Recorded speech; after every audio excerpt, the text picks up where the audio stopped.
Video को start करने से पहले अगर आपने अभी तक चैनल को सब्सक्राइब नहीं करा है तो दोस्तों चैनल को पहले सब्सक्राइब कर लीजिए और इस साथ में इस बेल आइकन को जरूर क्लिक करिएगा दोस्तों, जिससे आपको टाइम टू टाइम नोटिफिकेशन मिलते रहेंगे।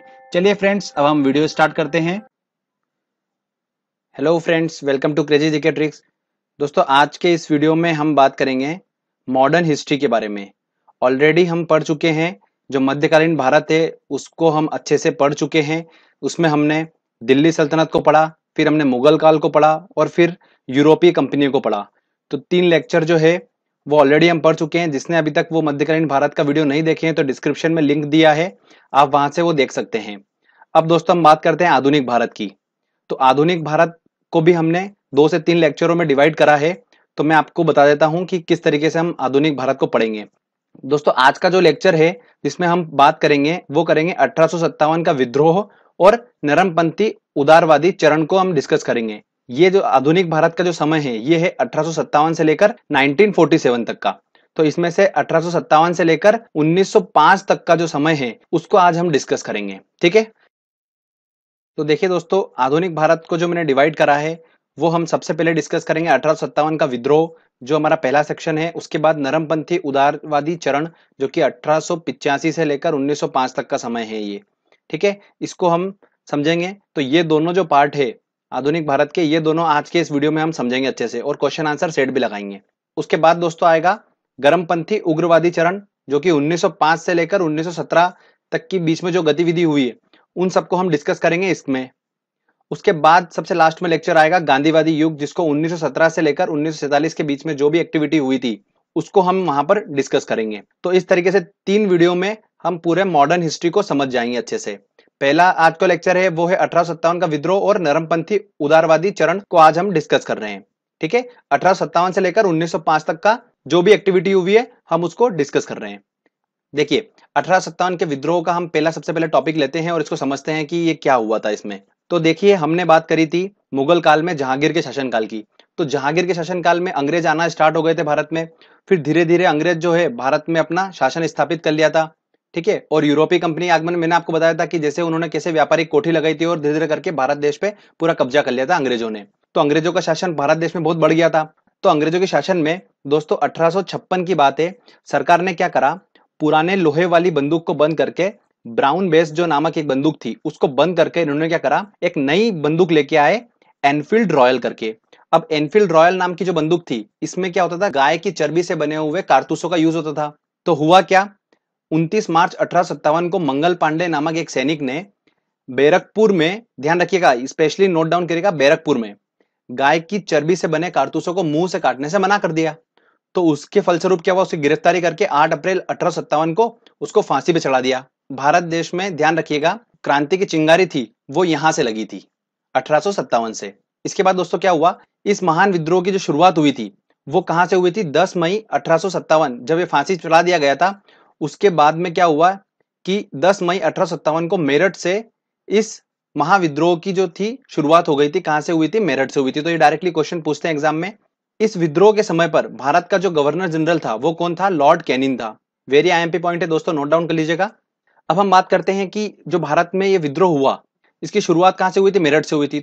तो दोस्तों अलग अलग जगह पर भारत देश में विद्रोह हो रहा था और इन विद्रोह का नेतृत्व कौन कर रहा था उसका नाम एग्जाम में पूछते हैं। तो जैसे दिल्ली में कौन नेतृत्व कर रहा था, बरेली में कौन कर रहा था इस विद्रोह का, तो मैं आपको उनका नाम याद करने की ट्रिक बताऊंगा। देखिए दिल्ली में विद्रोह हुआ था, किसके नेतृत्व में हुआ था, बहादुर शाह जफर के नेतृत्व में हुआ था। तो इसको याद कैसे रखेंगे, दिल्ली से दिल निकल के आ रहा है, ठीक है। और जिसका दिल जो होगा वो बहादुर होगा वही लड़ सकता है, तो उससे आप याद रख सकते हैं, ठीक है। उसके बाद कानपुर में भी विद्रोह हुआ। तो कानपुर में किसके नेतृत्व में हुआ था, तात्या टोपे के नेतृत्व में हुआ था। और ध्यान रखिएगा तात्या टोपे का जो वास्तविक नाम था वो क्या था, रामचंद्र पांडुरंग था। ये डायरेक्टली क्वेश्चन पूछते हैं एग्जाम में।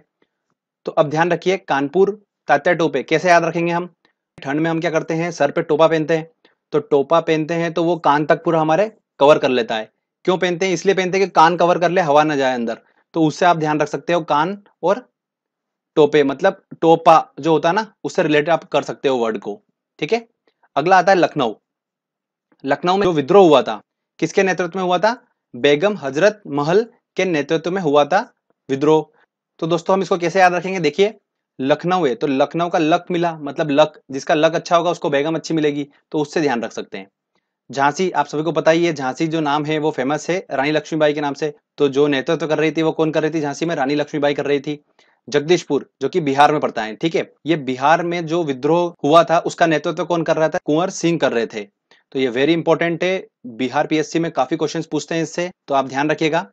बरेली, बरेली में कौन कर रहा था नेतृत्व? दोस्तों खान बहादुर खां। तो इसे ध्यान रखिए कि बरेली मतलब रेल की बात हो रही है, और रेल जो होता है वो खान से निकला हुआ कोयले को इधर उधर लेके जाती है, रेल आप सबने देखा होगा, तो उससे ध्यान रख सकते हैं, खान से निकला हुआ कोयला, तो हम उससे ध्यान रख सकते हैं। तो खान बहादुर खां जो थे वो नेतृत्व कर रहे थे बरेली में, तो इस तरीके से हम इनका नाम याद कर सकते हैं। रानी लक्ष्मीबाई की मृत्यु जो हुई थी वो कब हुई थी? 1858 में हुई थी। घोड़े पर युद्ध करते हुए इनकी मृत्यु हो गई थी रानी लक्ष्मीबाई की। रानी लक्ष्मीबाई का जन्म जो हुआ था वो कहां पर हुआ था? वाराणसी में हुआ था, और इनकी जो समाधि स्थल है वो ग्वालियर में है। ठीक है, ये आईएमपी पॉइंट्स थे कुछ जो मैंने आपको बताए हैं। इस टॉपिक से, इस सेक्शन से, जो 1857 का विद्रोह था, इस सेक्शन से इतना ही क्वेश्चंस बन सकते हैं। पर ये 1857 का जो विद्रोह था, ये एक्चुअली में जो था, ये क्या हुआ? सक्सेसफुल नहीं हो पाया था। क्यों? क्योंकि एक संगठन नहीं था। तो फिर हम समझते हैं आगे कि अब क्या हुआ था, उसके बाद गतिविधि क्या हुई थी। 1857 से हमको पता चला क्या कि विद्रोह चालू हो चुके थे, ठीक है, और काफी जगह पर विद्रोह हुए, पर अंग्रेजों ने धीरे धीरे करके सबको दबा दिया। क्यों? क्योंकि संगठन नहीं था। अब हम बात करते हैं नरमपंथी उदारवादी चरण, जो कि 1885 से आता है 1905 तक। देखिए ध्यान से सुनिएगा आप, स्टोरी वाइज पूरा बताऊंगा आपको मैं।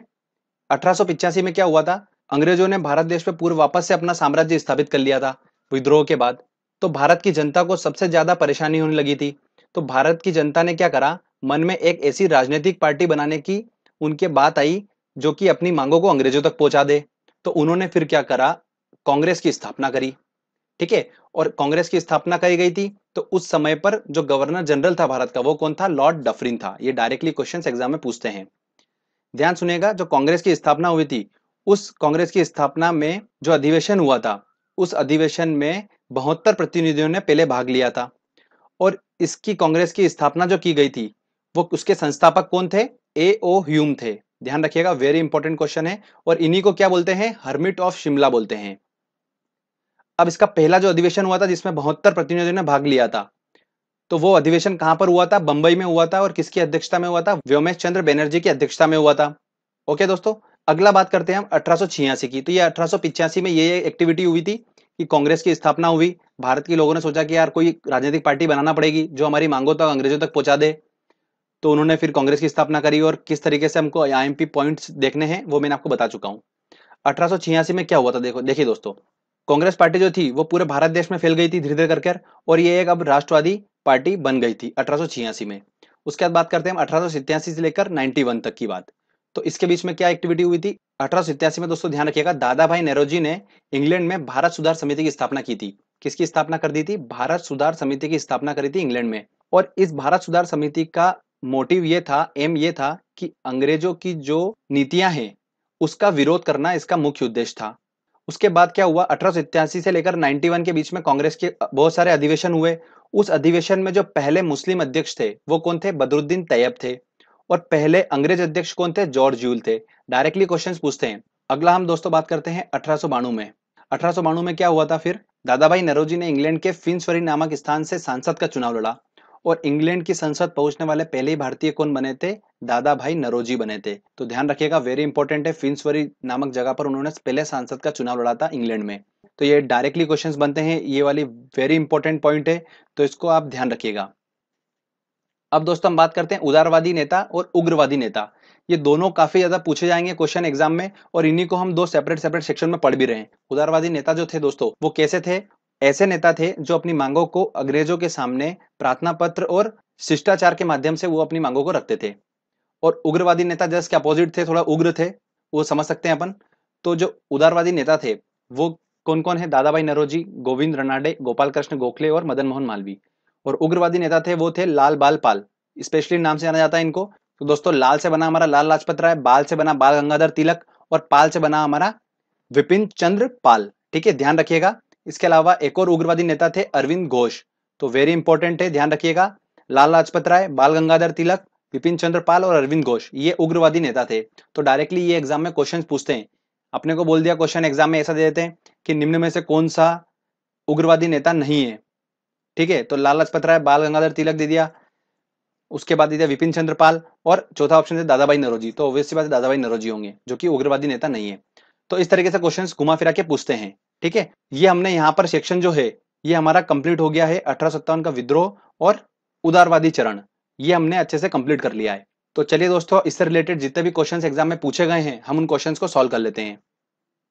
पहला हमारा क्वेश्चन है, बेगम हजरत महल ने 1857 के विद्रोह का नेतृत्व निम्न में से किस शहर से किया था। देखिए वर्ड हमने पकड़ा बेगम, और बेगम किसकी अच्छी होगी, जिसका लक अच्छा होगा, तो इसका आंसर लगेगा ए आंसर लखनऊ। ठीक है, 1857 के विद्रोह के समय भारत का गवर्नर जनरल कौन था। देखिए विद्रोह के समय कौन था, लॉर्ड कैनिंग, तो इसका आंसर लगेगा सी आंसर।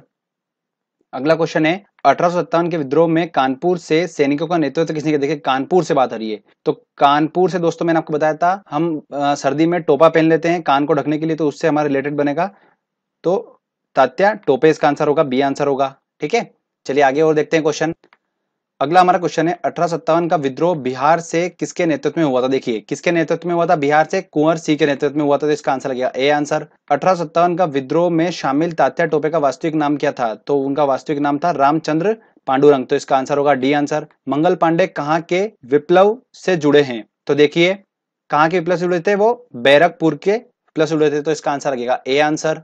चलिए आगे और क्वेश्चन देखते हैं हम। अगला क्वेश्चन है दोस्तों, भारतीय राष्ट्रीय कांग्रेस की पहली बैठक कहां पे हुई थी। देखिए पहली बैठक हुई थी बंबई में, तो इसका आंसर आ गया सी आंसर। किस गवर्नर जनरल के समय भारत में कांग्रेस की स्थापना हुई थी। देखिए गवर्नर जनरल कौन थे उस टाइम, लॉर्ड डफरिन थे, तो इसका आंसर लगेगा D answer. Indian national Congress के संस्थापक कौन थे, ए ओ ह्यूम, तो इसका आंसर लगेगा सी आंसर लगेगा। चलिए आगे और देखते हैं क्वेश्चन। अगला क्वेश्चन है, वह कौन सा प्रथम भारतीय था जो ब्रिटिश संसद के लिए निर्वाचित हुआ था। देखिए ब्रिटिश संसद के लिए कौन निर्वाचित हुआ था, दादा भाई नौरोजी, इसका आंसर लगेगा सी। निम्न में से कौन नरम दली नेता नहीं है। देखिए नरम दली नेता नहीं है, ठीक है, मतलब गरम दल के नेता कौन है, तो मैं बताता लाल बाल पाल, तो बाल गंगाधर तिलक, इसका आंसर होगा ए आंसर। भारतीय राष्ट्रीय कांग्रेस का पहला मुस्लिम अध्यक्ष कौन था। देखिए कौन था, बदरुद्दीन तैयब थे, तो इसका आंसर लगेगा सी आंसर। अगला क्वेश्चन है, भारतीय राष्ट्रीय कांग्रेस के पहले अधिवेशन में कितने प्रतिनिधियों ने भाग लिया था, तो 72 प्रतिनिधियों ने भाग लिया था, तो इसका आंसर आ गया ए। लॉर्ड कर्जन के प्रशासन की तुलना औरंगजेब से किसने की थी, तो किसने की थी, गोपाल कृष्ण गोखले ने करी थी, तो इसका आंसर लगेगा ए आंसर। तो फ्रेंड्स देखिए अपन ने छोटा सा टॉपिक था, अच्छे से कवर करा, और सारे इंपॉर्टेंट क्वेश्चन आंसर भी लगा लिए हमने, और सारे हमने आसानी से सॉल्व कर लिए। तो ये हमारा फर्स्ट पार्ट कंप्लीट हो गया। नेक्स्ट वीडियो में हम उग्रवादी चरण के बारे में डिस्कस करेंगे, ठीक है, और उसके बाद गांधी युग का समय आएगा, तो उसको भी हम अच्छे से लेक्चर में समझेंगे। इस तरीके से हमारा मॉडर्न हिस्ट्री जो है वो कंप्लीट हो जाएगा। ठीक है, वीडियो आपको अच्छा लगा है तो जल्दी से इस वीडियो को लाइक करिए, दोस्तों के साथ शेयर करिए, और कमेंट करके बताइए वीडियो कैसा लगा आपको। दोस्तों आपने अभी तक चैनल को सब्सक्राइब नहीं करा है तो प्लीज चैनल को सब्सक्राइब कर लीजिए, क्योंकि इस तरीके के अच्छे अच्छे वीडियो मैं आपके लिए लेकर आता रहूंगा। तब तक के लिए जय हिंद, जय भारत।